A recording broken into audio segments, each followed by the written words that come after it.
Linda Stelluti is a transformational coach, hypnotherapist, and inner mind architect. She works with purpose-driven people who want to create positive impact in the world and into the highest version of themselves. As a hypnotherapist and accelerated evolutionary practitioner, she works with the deepest levels of the mind to get to the core and create long-lasting transformation by resolving old patterns, perceptions of limitations, reprogramming your limited beliefs, healing the mental and emotional body, and spiritual growth. She believes that life doesn't need to be a constant struggle. And when we work with the inner world and resolve our layers of old programming and pain, we can embody our true nature and essence while awakening new levels of freedom and peak your existence. I'm going to bring on Linda Stelluti, and Linda is an amazing person who specializes in regression therapy, hypnotherapy, transformational life coach, and a architect of the mind and of the inner self. So without any further ado, Linda Stelluti. Hey, Linda, how are you today? Hey, it's so wonderful to be here. I'm doing great. How are you? I'm doing good. And welcome to Expansion of Consciousness. And you and I talked a little bit in the back, in the back room. We were, just kind of, filling out the program, and you mentioned you were going to some sort of a sound, vibrational session, a therapy. And that's exciting. A lot of my audience, they're familiar with that type of thing, but I know that's going to be exciting. Yeah, well, I'm living in Mexico right now, so there's just the most incredible sound healings here. Like, you'll go and there'll be 15 different people playing sound bowls, didgeridoo, all different types of instruments, and it's like nothing I've ever experienced. Wow. So tell us about a little bit about you and how you started on this journey. Yeah, thank you. So, I would say honestly, what started me on this journey was my pain. Growing up, I took on a lot of trauma and limiting programming, and I experienced so much anxiety, depression. I went through loops of addiction, and it was the pain. The Rumi has a quote that I absolutely love. It's "The wound is where the light enters." Right. And so it was the pain that catalyzed me to search for, I can't feel this way anymore. It was, when you hit kind of this rock bottom place and you just know that you don't want life to be this way. And so it opened me up to really looking at, the first thing started with the science of happiness. Okay, I'm not happy. There's happy people. What are they doing? And looking into that. Yes. And that kind of started this whole momentum of getting into personal development and learning about meditation and about the mind and how we can do things and we can shift things in our life so that we can actually feel good and enjoy life and create and design our life in a way that feels aligned with what we came here to be and do. And I think when we're not connected to that, it can feel almost like our energy isn't quite there. It's hard to be motivated or inspired to get things done when you don't quite have that energy coming through you. And, it took 10 years to get to where I am now of really intense spiritual practice, trying so many different modalities and trial and error and, going through many different belief systems. And now I've come to the place where I feel like the more you know, it's the less you know in a way. It goes more to a place of unknowing. So speaking of pain, we can all relate to pain, whether it be physical, whether it be mental. And, your average everyday person, we don't really look at the internal pain or mental illness as something that we have to treat. We have to take care of our brains, and we have to, at some points, talk to someone who's a professional or go to alternative type, holistic type medicines or treatment. And, I just think that, a number of people, they have problems with relationships. They have problems with their children acting out. And I know that you've experienced a lot of that. You've seen a lot of that. And you just talked about the personal pain that you've had. So as you're walking through this journey, were there others sort of around you going through the same thing that moved you towards your career?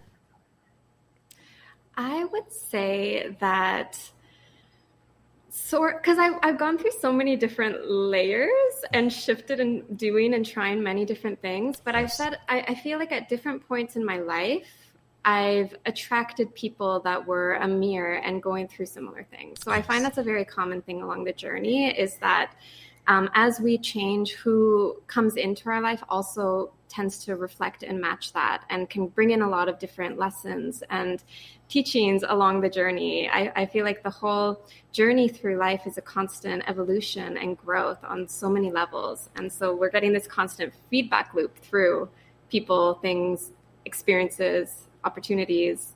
And yes, so there's a lot of that. So at some point you decided to change. You decided that there has to be some sort of transformation. And judging from today, it's been a big transformation. So you label, you have one of the titles in your bio as a transformational coach. Can you talk to us about that a little bit and what all that entails? Definitely. So transformational coach is when I focus on that, it's really about how can we create change to move you towards your desired goal.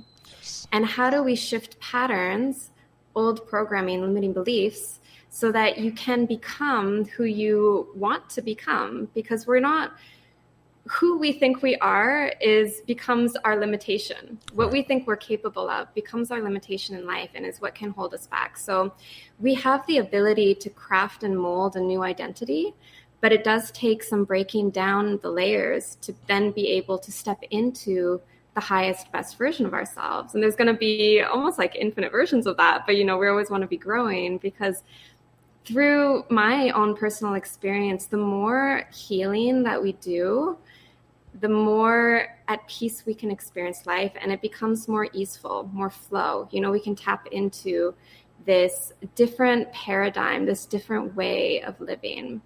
And I feel like it's a part of my mission here is I really, really want to help people move from struggle to freedom, because a lot of people are struggling. A lot of people are stuck in anxiety, or maybe doing things they don't like, or have so much pressure on themselves that it can keep us stuck. It can keep us stuck from even moving forward in any direction. So there's another possibility. There's another way of being. And just because we've felt a certain way our entire life, it doesn't mean that that's how we need to be and feel and experience life for the rest of our life. In fact, there's a way of transforming, which is what I help people with, is really identifying what is it that's running right now that's not working. And it can be a little bit hard sometimes to see what's possible, but I help people see that and then move through what the blocks are and whatever is going on internally. And, we all use spiritual teachers and spiritual coaches, and I've used them. I've a number of them.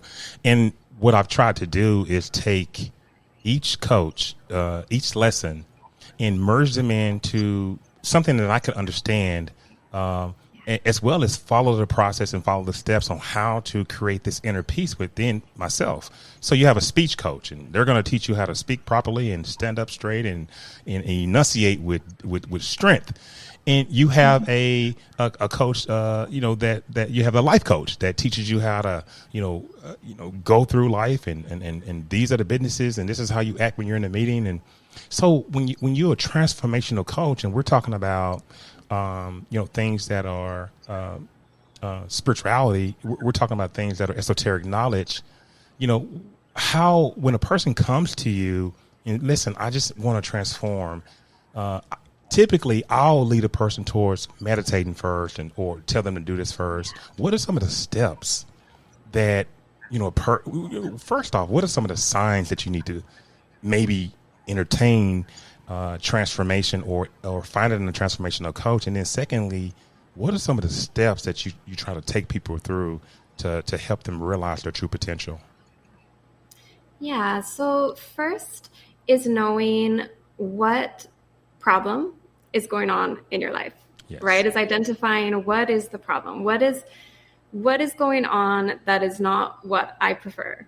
Right? When we can identify what it is, then using the methods that I have been trained in, hypnotherapy, but as well accelerated evolution, which is an incredible cutting edge verbally guided processes to help dissolve inner conflict and resolve problems in the inner world and heal emotional knots and release blockages. Like, it can do so much, and it works at the deepest levels of the mind as well. So once we can identify the problem, we go in right into the deeper level of the mind to create that transformation. So the type of work that I do doesn't require a lot of talking about the problem. It's just the identification of it. And something that people can think of as well is just like, what in me needs to shift in order to have the life that I desire? Or if you see someone that has a life that you would like to create for yourself, what is it about them that you appreciate or admire, or like, you know, like getting a quality of like, what is it, the essence of this person that is creating this? So there's a couple different ways, but it's really, each person usually knows. Yeah. Each person usually knows what that big thing is.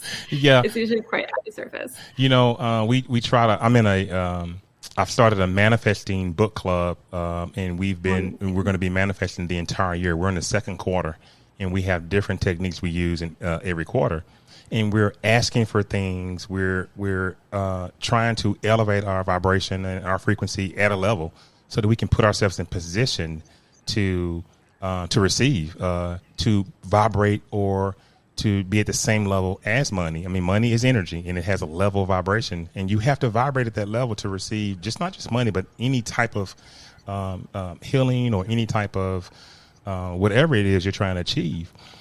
When a person wants to transform, and they want to be better than what they are, and they can identify, shouldn't they also be willing and have to believe in this transformation? Because I think a lot of it is intent and belief. Do you know what I mean? Definitely. A lot of it is intent, belief, because the truth is that all healing, all transformation is taking place in that person. Like, I'm a facilitator. I'm guiding someone through a process, but it's all happening within them. They're doing the work. Yes. And I think that's the thing, is it's entirely coming from that individual. Yeah, we're so powerful. We are like eternal, incredible creators. And so we don't want to like limit our potential. Exactly. And we are creators, co-creators to be exact. Look, I want to play you a clip right quick, and I want to get your reaction to it. Perfect. Okay. But in my work, when you do the past life regressions, in order to do it correctly, you must take the person through the death experience. And a lot of hypnosis classes say, no, don't touch that, it's dangerous. It is not, because I've done thousands and thousands of people, and I've had them die in every way imaginable you could think of. And nobody's been harmed if you know what you're doing. And that's why I know it can't hurt. But during all that time, the 30 years I've been doing the past life regressions steadily, I took so many people through the death experience. Because in the death experience, sometimes the answer for the problems in this lifetime. You know, phobias, allergies, you can see where that would come from, the way they died in the other life.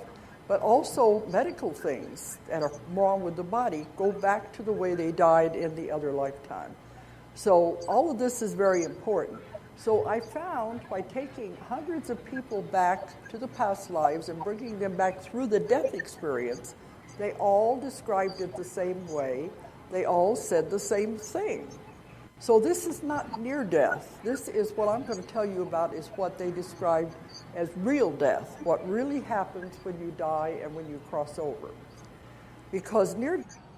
So, I mean, interesting. I love this. And I love Dolores. I've read mostly all her books, but Dolores is deep. And she is. How do you react to that, what she just said?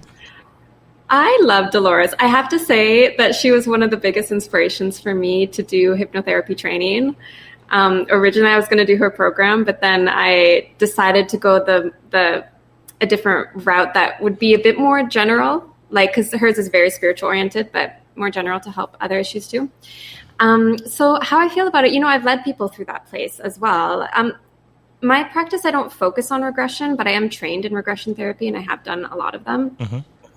That place, when someone is at the end of the life and they transition and they leave their body and they go towards the light, is such an incredible experience. And there's a way to do it right where you are releasing everything from that past life so that it no longer is perhaps bleeding into your present life.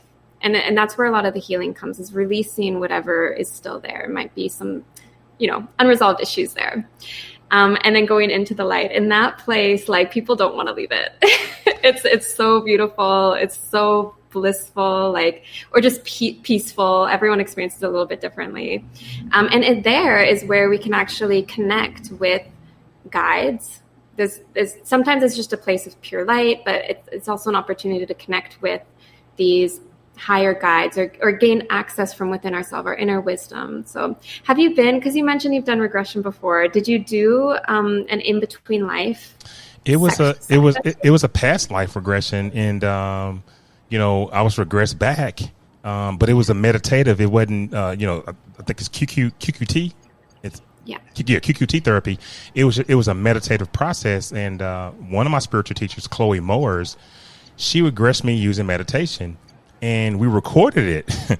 And I was amazed. I was speaking. I was laying on the couch, and I was speaking, and I was talking about how much pain I was in, and I was actually a brunette, and I was in the back of a wagon, and I think this may have been in the Western time. I'm not sure, but I was in a wagon. I write about this in my book. But I was giving birth to a baby, and I could, in the meditation phase, she was saying, "What do you see? What do you see?" I actually saw the wagon. I was in the wagon, and it was amazing, Linda. And she took me through a lot of different processes before we started.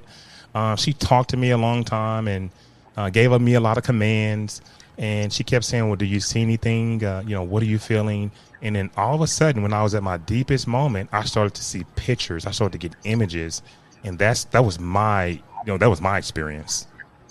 Yeah, that's amazing. Yeah, that's really amazing. That's pretty amazing. But I wanted to play Dolores because I know that a lot of therapists out there, and people who are spiritual coaches and what have you.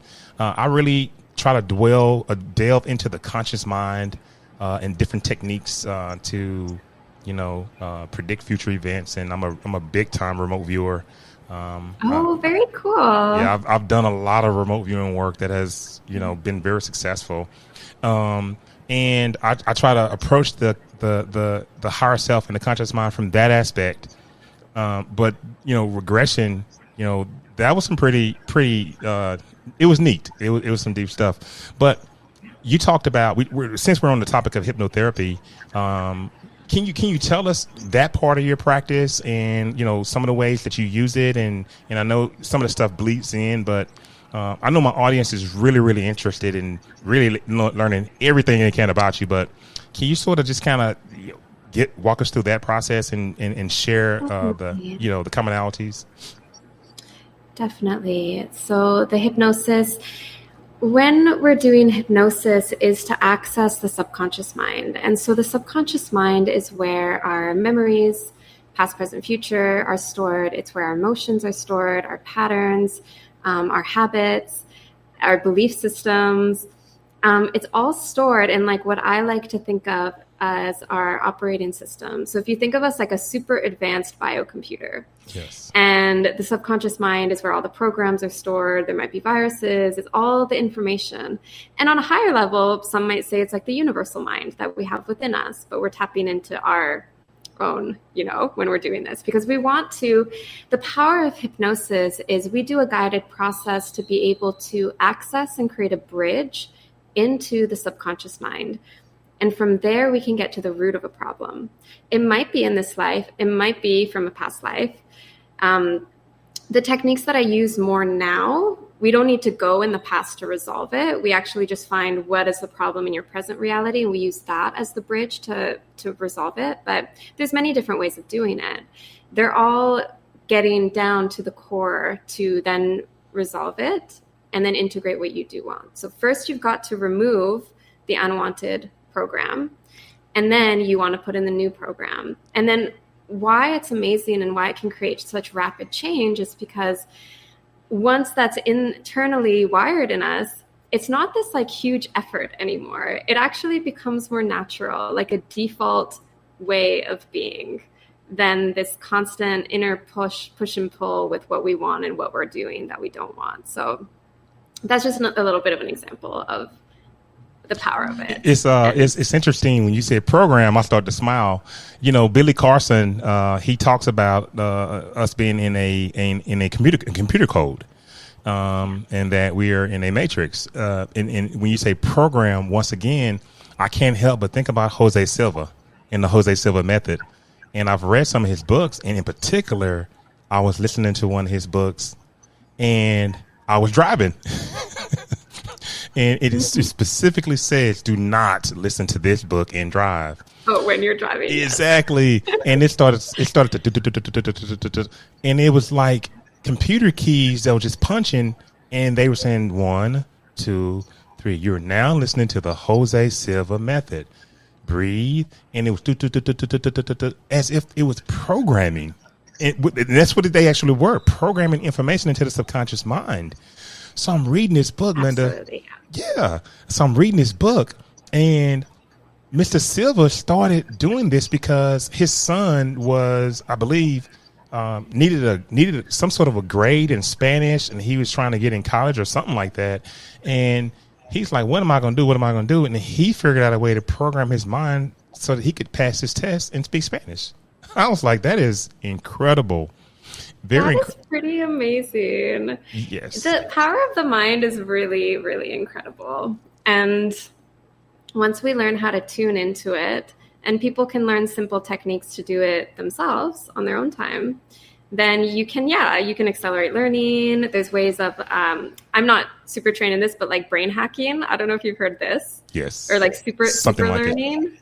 Yeah. It's just so interesting. We don't learn how to learn in the best ways. We don't learn about learning. We actually just learn. And then, yeah. Something interesting in one of Dolores's books, I think it was The Convoluted Universe. Yeah. After she regressed this gentleman, and she finally got to the root of the problem. And then she says, okay, now let's bring in your subconscious mind. Let's bring in your higher self. I mean, it kind of blew me away. It was almost a negotiation.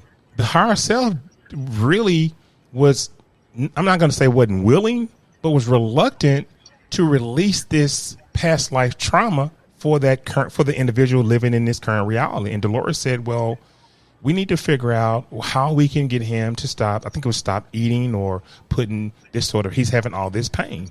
Well, Dolores, he doesn't pay us any attention. He doesn't really, he doesn't need us anymore. And she had to, it was almost as if the higher self was bruised a little bit because, the avatar wasn't paying attention, wasn't speaking to them. Have you heard anything like that before, where you have to kind of come to some sort of negotiation or some sort of agreement so that they will release this trauma so that you can live this life in this reality? That's very interesting. I mean, I haven't experienced specifically that, sure, but there can be resistance, and that there can be a negotiation there involved in really taking that on. So different parts of us sometimes want different things. Wow. Yes, I do know. I mean, we're living, it's almost like a film strip, or a movie. Our higher conscience, and we talk about this on the show a lot, it's beaming in the consciousness for every lifetime that it's ever had at the same time. I mean, so there's no past, there's no present, there's no future. It's incredible. So it sees all the lifetimes as one, and it's just rolling. So when you tap into the higher self and you're looking for assistance, that's why I tell people, always talk to your higher self. Ask for permission. Not ask for permission. You have to give them permission to intervene in your life. They won't, because we have free will. Yeah. And in my manifestation club I'm in right now, this second quarter, we have been writing letters to our subconscious mind for the past 2. Yes. And it's been fabulous. Some of the letters that we write, and we come together once a week and we just pick topics, and then we start to write, dear subconscious mind, thank you for all that you've done for me and blah, blah, blah. And we start to talk about that topic. Yeah. Have you practiced scripting? Because that's also very powerful. You know, Are you familiar? I don't know what scripting is, but if it's something similar to cueing, that means that we, like an ARV, and I'm a SRV, a scientific remote viewer, and I'm an associate remote viewer. So in ARV, we have to cue our mind with particular questions because what we're trying to do is predict future events. So I don't know if it's like that. It's not like that. Okay. That's very interesting, though. But scripting is where we write. You can do it in a journal or on a like a Word document or something like this, and you write what you want to create in the future, but in the present time. So if you project your consciousness in 3 months from now, what you want, you're writing it, you're journaling it as if it's happened. Wow. And you write it all like you're so excited, like you got this opportunity, and you get to travel here, and like all these things that you're calling into your life. And you do it from the present lens and really bring in that like elevated emotion with it. And I've used this. There's a couple different techniques that I use and have feel like I've created magic. It can really, really work powerfully if we're using tools to consciously create and design our lives. And that's why people should look you up. Linda Stelluti.com. You got to go to her site. You got to check her out. And if you want to contact Linda, here's her email. And I'll let you kind of talk about it a little bit. Yes. So if anyone is interested in working with me, or you have a problem that you're not quite sure how to resolve, and if it would be a good fit to work together, then on my website, lindastelluti.com, there's a link to book a discovery call with me. So it's a complimentary call. And then we can go over, we can discuss and see if I can support you or even just point you in the right direction that might be helpful for the next steps. Then that is, yes, I'm here to support and help. That is why I do what I do. So for those of you who are just logged in, or if you've been listening to us, you're listening to the Expansion of Consciousness. You can follow us on YouTube at Expansion of Consciousness. You can also follow us on Facebook. It's www.facebook.com/Expansion of Conscience. Okay, and also on Instagram, Expansion of Conscience on Instagram. So, and then also you can email Linda, look at the bottom, Linda Stelluti@gmail.com. Linda, I want to play one more clip and get your response, and then we're going to talk about some juicy stuff after that. So let's just let's see what we have here. And this lady right here, she's Barbara Ham. I mean, she is absolutely incredible. I mean, she's incredible. But I want to get your response because we were talking about this just a little bit when people are regressed. But let's just get this on and we'll see what she has to say. But in the mid-1980s, I had 5 years of training as a past life regression therapist. So that opened up a whole new understanding for me. And I was doing many past life regressions with people, with my patients, when it seemed that it would be helpful. Didn't do that with everybody, but in those early regressions, it was very interesting that a few times it happened that my regular counseling clients in regression, when we went back to the source of one of their current issues, that in the regression they found themselves being an extraterrestrial being living on another planet and sometimes coming here to Earth. Okay. Now, yes. Obviously, I don't know if you've ever had that when you've, because I know that you don't primarily do regression therapy, but when I was, looking for stuff today so that we can kind of bounce some ideas, and I heard Barbara say that, and I knew Barbara's been out there for a long time. What do you make of her statement? I mean, I feel like we are infinite, eternal beings, and the universe is a very infinite, expanded place. And so I believe that it is possible to tune into lives not only on other planets, in other dimensions, in different states of consciousness, in different life forms, that it's, I think there's a very infinite possibility in our experience here. Yeah. And, that has to be, and she seemed pretty shocked. She's like, whoa, I'm regressing you. We're just trying to, release some trauma.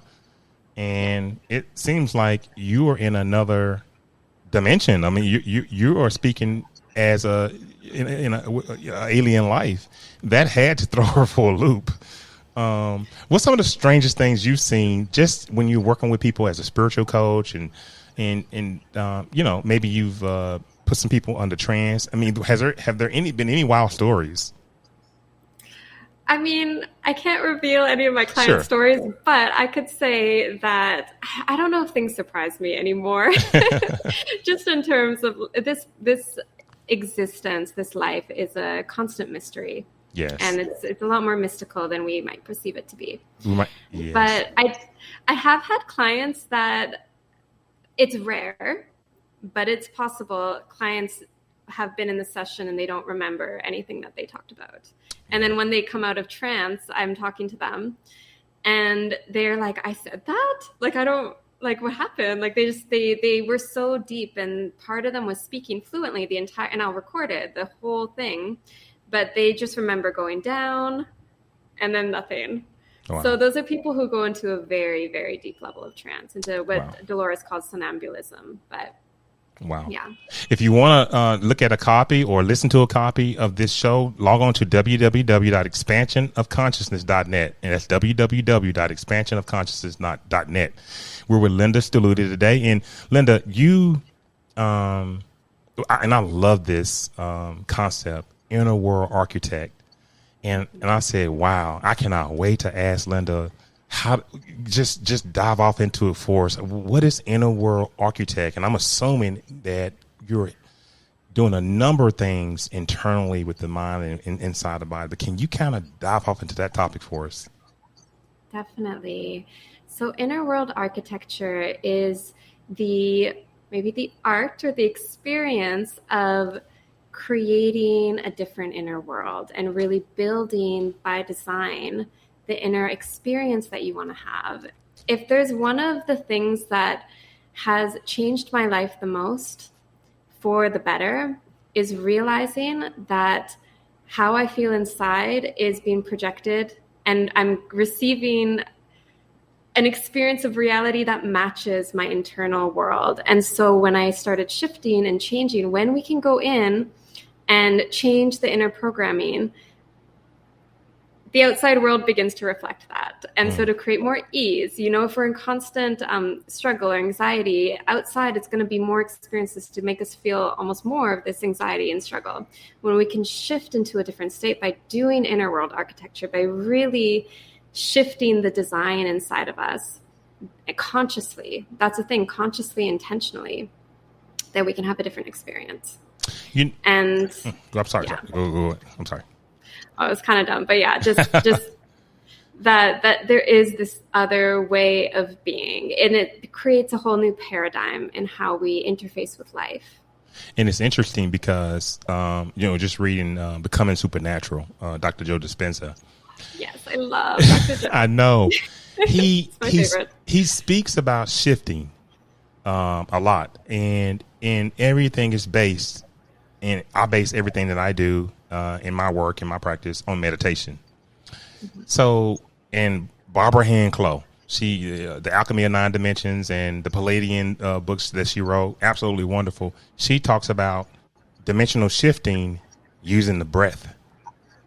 So when I hear inner world architect and, shifting from, this paradigm to that paradigm to sort of achieve, whatever height you're trying to reach, are you building anything around meditation or? People that come to work with me, I teach them tools and I have some recordings to help shift the inner state, release charges internally as well, because when we can heal the emotional body, heal the mental body, and clear what's going on internally, we can enter a deeper embodiment of our true self and our true nature. And from this place, from the depth of who we truly are at the deeper core, without the layers of what's been put on top of us since the time we were a child, this becomes a place of more infinite creation and potential to create for your life. And it steps you into the world of quantum shifting, is what I'm going to say. So I do help people with that, is how do we really shift things at the deepest level?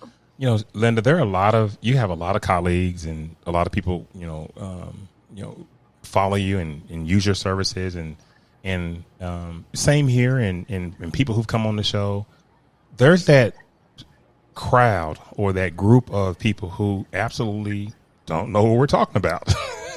Yes. How do you reach them? How do you, and I know that people it has to call you, you don't call it. But how do you reach these individuals that, hey, there's a better way to live. You don't have to live in your mind in poverty. You don't have to live in shackles. You don't have to fear and have all these things that are on you. How do you reach those people? Yeah, I think it's always a level of checking where someone's at. Yes. And it's by asking questions and getting where's someone in their journey right now? What are they struggling with? And just starting with that, because I feel like each stage of our life, it's going to be clear what is going on in terms of maybe it's a lifestyle difference. Maybe it's trying a new practice. Maybe it's trying a new healing modality or something. It can be little tiny changes. And these little changes can create shifts in consciousness. So it's meeting people where they are. You don't want to jump 10 steps ahead because it's just not going to resonate. It's not going to make sense. It's really helping them get the next few steps, and that path will continue to evolve from there. Well, I want to encourage anybody who's listening, Linda Stelluti, and let me put your email her, lindastelluti@gmail.com. If you have something going on within you, if there's just anger, or maybe a person at your job just irritates you all the time, or maybe one of your children is just continuously getting in some sort of issue, give Linda an email, log on to her website. She's able to really find some things, maybe unlock some issues, and sort of work with you to maybe shape your life, or to help you understand and leave you with the tools to shape your life. So lindastelluti.com, you can find her there. Linda, do you have any last words that you want to leave with the audience, anything like that? Well, I guess the main thing is I'm so grateful to be able to be here and to connect with everyone, and to just spark that insight of maybe people can ask themselves now, what is either tuning in with yourself? What is that next step I need to take? Or what is it in me that needs to shift so I can create the life that I desire? And just think about that. Maybe write it down a little bit and see what comes up. And take that step. I mean, I mentioned mental illness, and we don't treat that. We'll go to the doctor if we have a bruised ankle or a bruised back or whatever. But mental illness, oh no, she just acting crazy. Oh, she's fine. We don't really look at fine tuning our brain, nor do we look at fine tuning the inner self.